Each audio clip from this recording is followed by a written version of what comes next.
universe.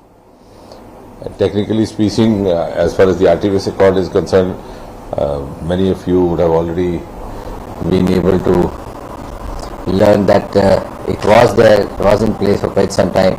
India had not become a part of it, whereas already there were 25 countries signatories to it. It's not a legal document as such, but it's sort of a coming together in a framework or in a common platform to share primarily three aspects: the best practices, the guidelines, and the principles related to space. And the principles related to space activities, space projects primarily indicate use of space missions for peaceful purposes, also sharing each other's concerns and practices as far as debris management is concerned, because there's a new emerging area of space debris. Also taking care of the astronauts in distress and sharing each other's inputs. So that paves the way for a more institutionalized and a deeper collaboration between India and US. I think the other remarkable feature of it, I was thinking when this news was happening, this, as I said, this is a celebration of Indo-US relationship in this case, is that we started off our space journey much later compared to US. In fact, when we started, the USA was already on the verge of landing a human being on the surface of Moon. And indeed in 1969 they did land the first human being called Neil Armstrong, where we were still in a very primitive stage, and that was one of the infancy years of India's space journey, where young scientists like Vikram Sarabhai were so deficient or were suffering for such a shortcoming of resources that they were carrying launchers on the carriers of bicycles, a famous photograph which sometimes you see in the archive.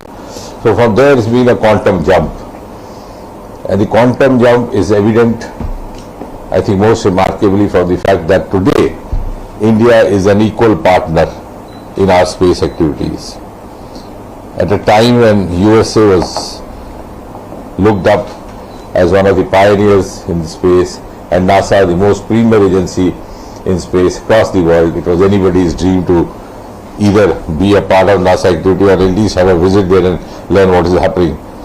Today we are in a position to provide our inputs to NASA, our pictures from Chandrayaan for further follow-up by NASA. And America also realizes the utility of we partnering them in the joint space missions. So that's, I think, a huge not only a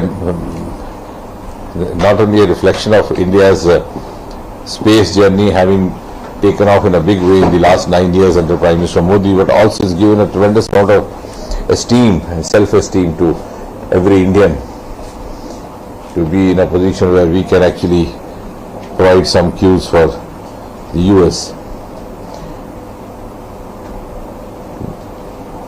And as I said, the first human being to land on the surface of Moon was Neil Armstrong, an American, where we were still, catching up. It's also quite possible that the first mission or the next mission to the space station could have an Indian along with an American. It's not yet finalized, but now the decks are cleared for those kind of ventures as well. And the International Space Station is the other aspect of it. One is the call, of course, the two supplement each other.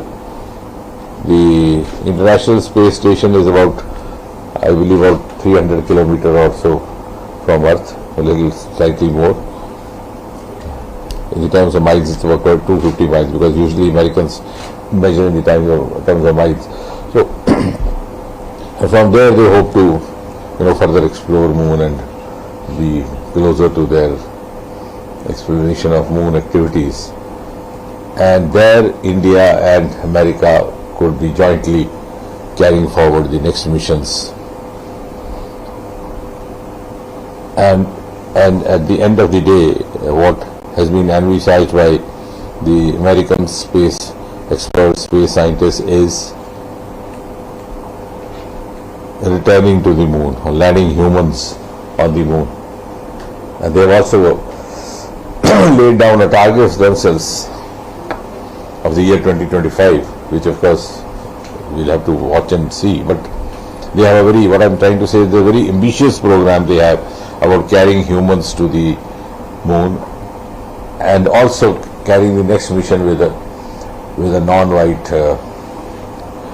traveler. So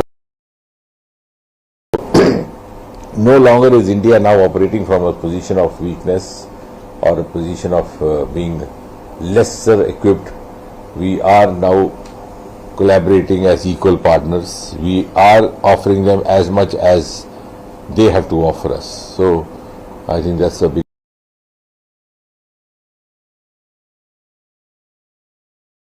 Other related features also, I'm sure you must have been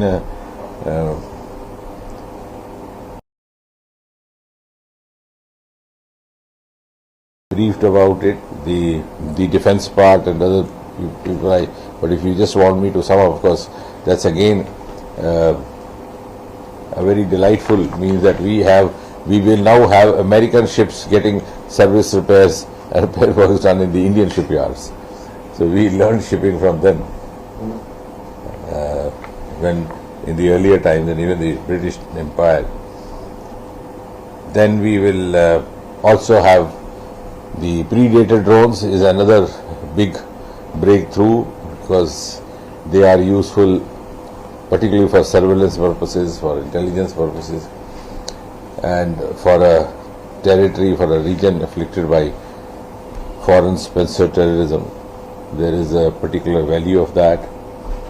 We will, of course, you must have read that has been, quite frequently reported since morning, the fighter jets, GE collaborating with HAL of India, and in the Department of Science and Technology, we have recently now the quantum technology. You must be recalling just about 2 months back, which placed India into an elite club of about just 5-6 countries. And there also the agreements being signed today, partly today and partly yesterday, because the day is yet to take off there in US, include collaboration in advanced computing, including the US Quantum Development Consortium getting involved with Indian counterparts in the Indian quantum mission. And just as I was mentioning about India having taken off late and then being equal today in space, the underlying, the fact here is that quantum technology, to my mind, signifies India's pace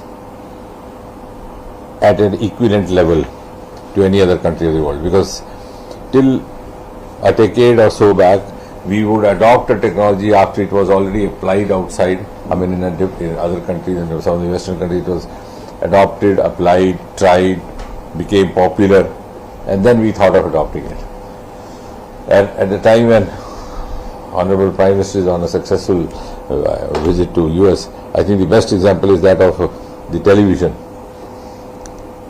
In the US had television in 1950s, and the famous 1960 election was determined by a television debate between John Kennedy and Richard Nixon. The television debate tilted the tables. So powerful was the influence of television in USA in 1950s, but we could adopt it only by 1970. That too in pieces and bits, half an hour, chitra hour, movie a week, like that. But today, with quantum technology, we are at the same level as the other 6-7 countries. They are also, by and large, at the R&D stage, so are we.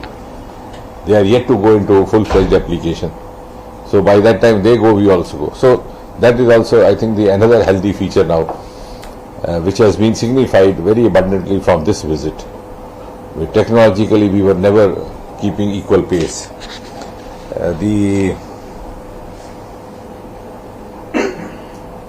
Of course, the semiconductors has already been reported. Micron investing 800 billion, and critical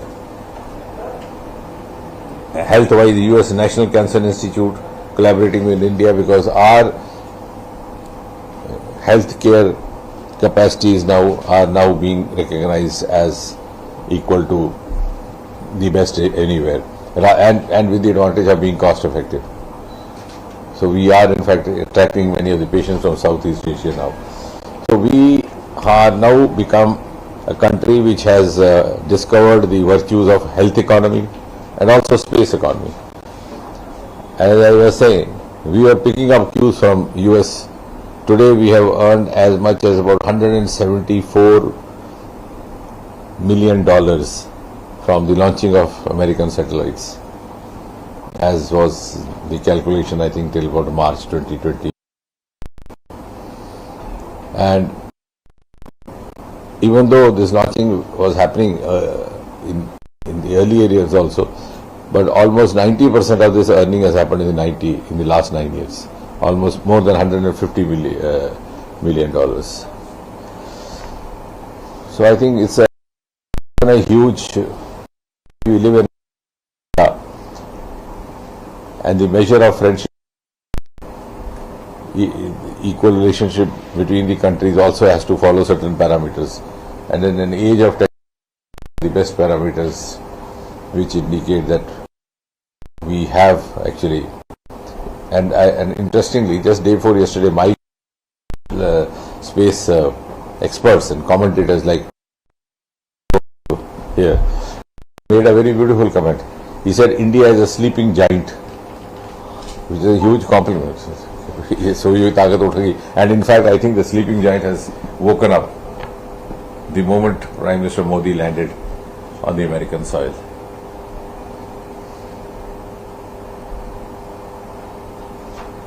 So do we have any timelines for the in putting Indian astronaut on the International Space Station? And will it happen before our own Gaganyaan takes off? They have a mission in plan in 2024. Now, whether that would also carry an Indian is still being worked out. This is the Artemis 2. Yes. That one, right? That will be worked out because now we are equal partners. Now they will work out the nitty-gritty of it. No, not Artemis. Not international. Is called that rocket is called Space Launching. Before Gaganyaan. I'm not sure that, because that is being worked out. Gaganyaan, of course, we'll have now the first non-human soon, followed with the next one, and by 24 maybe the actual one. So the timelines are by and large laid down.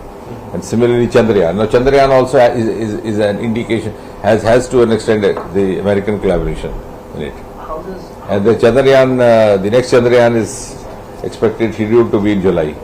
That is next month. Two questions. So one, what does India hope to gain by sending an Indian astronaut in ISS? Second, you say India is an equal partner with Artemis through the Artemis Accords.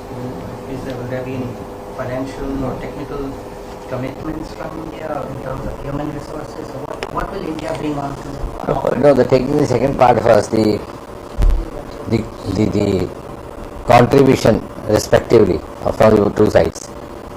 To what extent technical, to what extent in terms of the human resource, and to what extent in terms of, I think that will be worked out, because depending on the mission. Financially, there is not much of an implication as far as Artemis is concerned. And what was the first part you said? What would be potential gain? Yeah, that's something which has been debated for many years. Some say there is no gain at all looking into this space. But now that, as Prime Minister keeps reiterating about Amrit Kal and next 20 years, 25 years being very crucial when India would be a frontline nation. So I think if you have to play a global role and you have to be a global player or a global leader, we'll have to prepare ourselves to live up to the global parameters, the global concerns, the global challenges, the global benchmarks. And that's why ever since Prime Minister Modi took over, he's never shied away from talking about concerns like climate, etc. Earlier on, India hardly ever, Indian leadership dwelt into this, and we were also not expected. So we have now plunged ourselves into the global circles. So I think being there, it is a part of our. So, but Dr. Singh, would you say that now we are equally partners sitting on the table and the era of technology denial and sanctions is rightfully and fully over? Yeah, Would you agree to that? I'm not sure fully aware, but yes, there is no technology denial as far as. And I think the heartening feature is that in addition, at the same time, we are also now technologically capable. So we are not lacking behind. On the one hand, we are almost at the equal level. On the other hand, we do not wait for technology to happen and then adopt it. We saw this happening even in the case of computers and of course television, as I said. I mean, many Indians would rather wonder how a presidential debate would be affected or a presidential election would be affected by a debate which happened on television, because nobody knew what was television, what was debate and what was all about. So we've seen those times happening.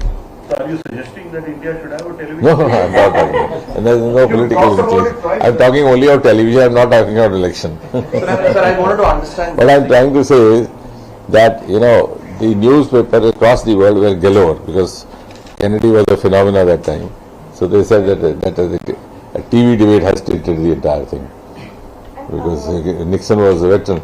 So, but we didn't have a concept of it because we were not introduced into that world. We came in about more than a decade later. Now it's no longer so. So we've had a long time that ISRO and the fact that there should be an Indian astronaut aboard ISIS has been a subject of debate for many years before, and that time our general calculation has been that it is too expensive for too little gain. What has changed now? No, I think that will work out. I understand the cost effectiveness of it or the outcomes. But that I think is too early to talk now, because we just got engaged, entered into a lock. So let's see. ISRO and NASA, have they had any discussions on this? Yes. In fact, to collaborate to what you are saying, though the accord is happening now, but the collaboration to a lesser or greater extent was happening from time to time. Even Chandrayaan had, to an extent, the American inputs in American collaboration, and in return India got the pictures of the water being present on the surface of moon. So both of us were supplementing each other, NASA and even in terms of human resource, most of the NASA is now being run by the Indian boys and girls. And our Trivandrum Institute, Space Institute, we have a batch of about 150 sections through this IIT JEE, which is also something lesser known. I wish that it's widely publicized or widely made aware of. The placement is 100%, about 50-60% of them go to NASA. The application form is the same as IIT JEE. So wherever I go, I keep telling them, because many people are not aware of it, so they don't know how to gain entry, gain admission into that. So there's a G414 engine that will happen. Any offset clause on that? Anything that you're aware of? No, I don't think that's it. So with the next batch of astronauts trained for Gaganyaan mission, would you be partnering with US rather than Russia? Interesting. They're like Pallav asking about election. No, obviously. It's not that.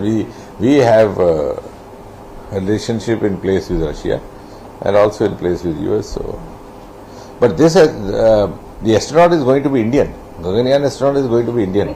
No, Yeah. But will we the train Gaganyaan with, astronauts who are trained for Gaganyaan, will they fly over to ISS or No, that will be a separate set of? it's not being given a thought, because that will depend on the suitability of the individuals. So that, I think, all these, when the mission is actually being planned, all these things will be thought about and worked out, because it's just that in principle we've decided, because for a long while, as the observers of the India space program would bear out, this has been under consideration, whether they go ahead or not. Ultimately it has happened. They've been wanting it for a long time. Yes. Kahin na kahin phasa lo. They've been doing that for a long time. Absolutely. So we, in certain quarters, had certain resolutions which are not to be discussed. Of course, you are aware of it, the diplomatic level. But now there's unanimity about it. So the joint statement also mentions about the nuclear cooperation and the site offered to Westinghouse at Kovada in Andhra Pradesh. So do we see that going forward? Because the nuclear foreign collaborations have been on the back burner. No, not really. Many of our atomic plants are the first one including. I'm talking about Jaitapur and No, they have been there for other reasons. Not that we were averse to collaboration. The earliest plant, Tarapur, came out with the collaboration only. With the joint. There have been issues of a different nature. Of course, somewhere of course there were local issues, people not being cooperative. Sometimes there were of course among the two collaborators. Sometimes these are legacy issues, like for example, Soviet Union turned into Russia.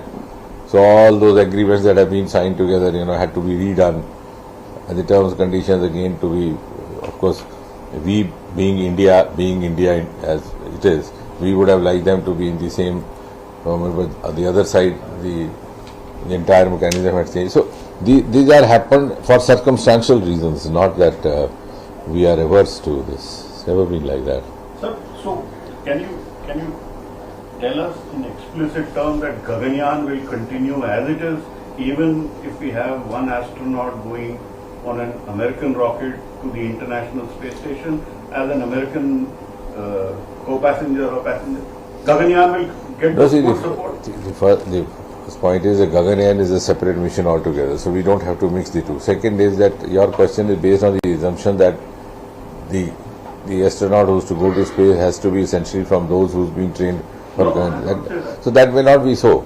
It may or may not be so. So the choice is wide open. It will depend more on the suitability.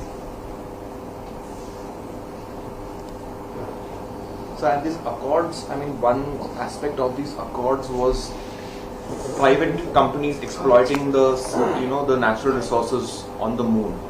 That I understand was again one of the issues as to why ISRO was, has been debating this of whether should we sign up for this or not.